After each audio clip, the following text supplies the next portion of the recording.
nación, nacionalismo, nazismo. ¿Cuántas veces nos querían espantar con estos términos y lo siguen queriendo hacer? En teoría, cada una de estas palabras tiene su definición bastante clara y para una persona culta no hay ningún problema en su uso correcto. Pero muchos, en el fragor de la batalla, comienzan a manejarlas como un palo, atacando a su oponente. Eres un nazi. El nacionalismo te está comiendo por dentro. Hitler sería muy contento. Y, como una cerecita sobre el pastel, todos los ucranianos son nazis. ¿Y no es el momento de investigar sobre el tema? ¿Cuál es la diferencia? ¿Y a quién le conviene que el mismo término nacionalista nos ponga la piel de gallina? Soy Alex Rokin y aquí hablamos sobre la historia, lingüística y no solamente. Solo imagínense,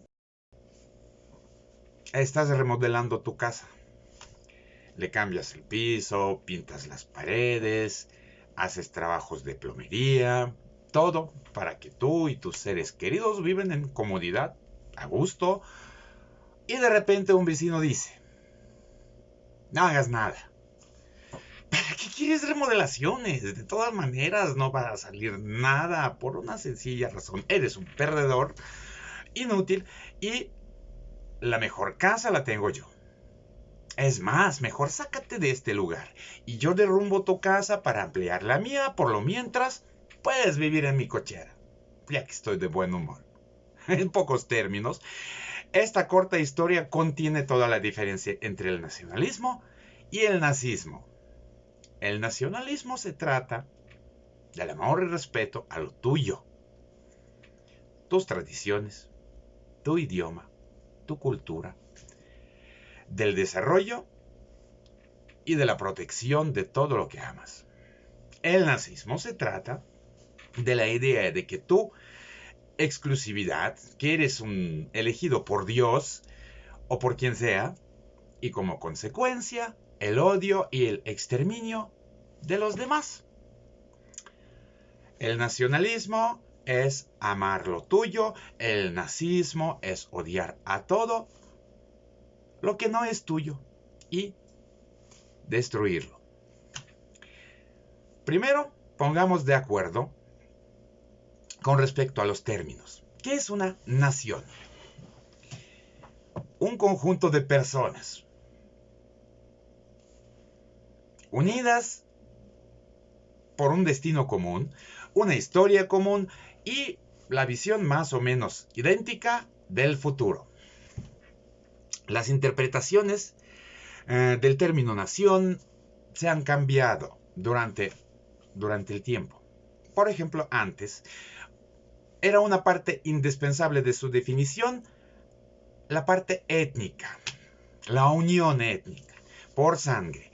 En términos convencionales, si se trata de una nación, entonces todos sus representantes provienen de una misma raíz genética, sin adulteraciones. Por medio del método exclusivamente empírico, nos damos cuenta que este enfoque puede funcionar en el mundo moderno, global, con muchísima dificultad. Asimismo, como el enfoque territorial. Puede ser bielorruso, ruso, ucraniano, solo si provienes del territorio, si lo eres por sangre y allí vives. Entonces, ¿qué pasaría con las diásporas? Entonces ahí son incorrectos los representantes de las naciones. ¿Qué vamos a decir con respecto a los judíos, a los griegos, a los armenios, que sufrieron muchísimos traslados en el transcurso de sus historias y resultaron dispersos por la faz de la tierra? En este plan, mucho más avanzados, por ejemplo, como dijo la icónica Chabela Vargas, la cantante mexicana nacida en Costa Rica. Los mexicanos nacemos donde nos da la rechingada gana. Perdón, así dijo. La interpretación moderna de una nación es más flexible. Puedes ser parte de cualquier nación si te reconoces una parte de ella con su pasado y su futuro común. Unos ejemplos claros también vamos a encontrar en el continente americano. Las naciones jóvenes de América Latina, Estados Unidos de Norteamérica, de Canadá, en fin, son naciones que no se basan en la variable étnica, en su mayoría. Simplemente construyen una casa común, juntos, independientemente de su raza o religión.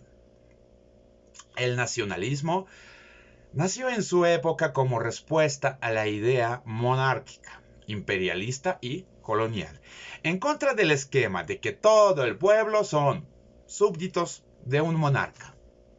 El nacionalismo irlandés en contra del imperio británico, el nacionalismo checo en contra del imperio austrohúngaro, el nacionalismo alemán en contra de docenas de unos nobles que gobernaban Alemania, dividida de manera feudal en decenas de principados.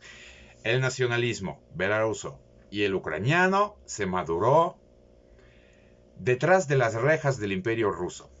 Como el padre del nacionalismo belaruso consideran al poeta Franciszek Boguszewicz. Y el reconocido poeta Taras Shevchenko es el inspirador del nacionalismo ucraniano. Y luego, cada generación de los líderes agregaba lo suyo a la idea, respondiendo cada vez las preguntas: ¿quiénes somos? ¿Y a qué tenemos el derecho? Después del periodo de edición de libros y recolección de cantos tradicionales, llega el momento de conseguir su propia patria, su propia casa. Desde el punto de vista de cualquier imperio británico, francés, ruso, este es el crimen más grave de los movimientos nacionalistas. Querer adquirir lo suyo para nuestros pueblos en la lucha por la República Popular Ucraniana y la República Popular Belarusa, que comenzó en 1918 y se extendió en muchos años. La lucha por su Estado independiente es una parte indispensable en la formación y el desarrollo de cualquier nación. Aunque una nación puede existir sin su propio Estado, pero sí puede existir un Estado sin nación. Es cuestionable. Por cierto, incluso los bolcheviques, oprimiendo decenas de proyectos nacionales en su imperio, inventaron para ellos una nación artificial, una nación soviética y un pueblo soviético como cuasi nación, un homúnculo de Frankenstein. Ah, por cierto, ¿y qué hay del nazismo? ¿Y cómo no confundirlos? El nazismo es el término común, como muchos ya lo saben, para la ideología de Hitler, de nacionalsocialismo de los años 1920-1940. Por lo esencial es la misma ideología imperialista con una pizca de la teoría racial y una buena cucharada de antisemitismo. No tiene nada que ver con, por ejemplo, el nacionalismo ucraniano definido por Stepan Bandera, cuyo nombre quema las nalgas a los propagandistas de Russia Today. La organización de los nacionalistas ucranianos luchaba por quitar a ambos invasores, tanto alemanes como moscovitas, de su tierra. No van a encontrar ninguna pista de la dominación del mundo en las ideas de los nacionalistas ucranianos o belarusos. Tampoco apelaciones a exterminar a otros pueblos. Es más, en el momento del inicio de la Segunda Guerra Mundial, tanto los ucranianos como los belarusos eran pueblos oprimidos, sin sus propios estados. Por lo tanto, no era posible practicar algún tipo de nazismo, por no haber tenido ningún motivo para esto. Y lo importante, los nacionalistas, tanto ucranianos como bielorrusos, estaban luchando en contra del bolchevismo justo por ello, por la libertad de sus patrias. Los nazis luchaban contra los bolcheviques por el dominio mundial, por el derecho a oprimir y exterminar otras naciones. Es la única diferencia. Los ucranianos y los bielorrusos luchaban por la independencia de sus estados. No una sola vez en su historia, perdiendo a sus mejores representantes. Pero en 1991, después de la caída de la URSS, pareció que el propósito se había logrado. Ucrania y Belarus adquirieron su independencia. Entonces, ¿para qué necesitamos el nacionalismo en el siglo XXI? Esa es la pregunta que debemos hacer a los israelíes, a los finlandeses, a los lituanos. ¿Para qué ellos, la gente moderna, necesitan el nacionalismo? El idioma, las tradiciones, la cultura, la visión común del pasado y del futuro. El nacionalismo no solamente se trata de la historia e incluso no sobre las vishivankas. El pasado nos inspira o sirve para aprender con nuestros propios errores. Pero el nacionalismo en el siglo XXI es sobre el futuro, sobre la manera más óptima para una comunidad de seguir adelante juntos, superar obstáculos y lograr éxitos. Si eres exitoso, todos quieren tenerte como socio. No ser un pueblo fraterno o hermano menor o mayor, sino cooperarse. Así funciona esto. En contra de las teorías de Fukuyama, la historia no se ha acabado. En contra de los libros de Harari, el tiempo de las naciones no ha pasado. Los últimos sucesos en la Europa oriental y central, trágicos y heroicos, son prueba muy clara de ello.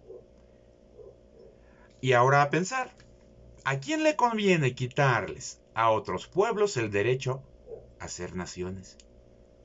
Exponernos como si nunca hubiéramos existido en la historia, robarnos el pasado y quitarnos el futuro.